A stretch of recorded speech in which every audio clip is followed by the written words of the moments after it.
दूसरी बात यह है कि सेनेट में अगर आप आते हैं तो वहां पे हुकूमत के पास 58 बंदे हैं और एक बंदा उनका जो है वो चेयरमैन है, 59 है, तो एक चेयरमैन वोट डाल नहीं सकता, तो 58 वोट है, 6 वोट उन्हें और चाहिए। फजलुर रहमान साहब के पास 5 वोट है,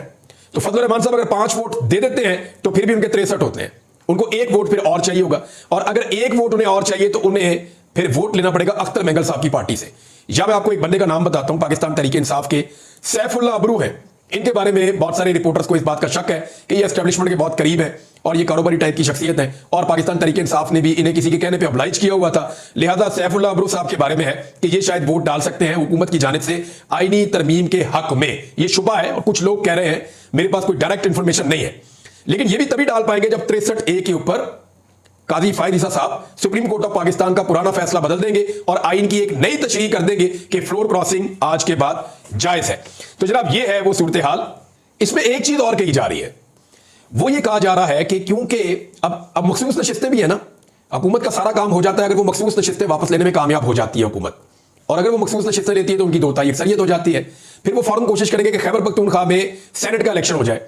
और वहां पे अली अमीन गंडापुर साहब और उनकी टीम जो है वो कभी भी मखसूस नशिस्तों पे, उन्होंने तो ऐसा लगता है हलफ लिया हुआ है कि हमने किसी और पार्टी की खवातीन को हलफ लेने ही नहीं देना, हमने स्पीकर ने उनको हलफ ही नहीं लेने देना, हम उनको हलफ लेने देंगे ही नहीं। उनका तो ये कहना है, वो हलफ लेंगे तो फिर वहां पे इलेक्शन होगा ना, तो वो सेनेट इलेक्शन वहां का भी रुका हुआ है, तो ये कोशिश करेंगे सेनेट इलेक्शन करवाएं, अपना नंबर पूरा कर लें। अब इलेक्शन कमीशन ऑफ पाकिस्तान ने 6 इजलास कर लिए हैं,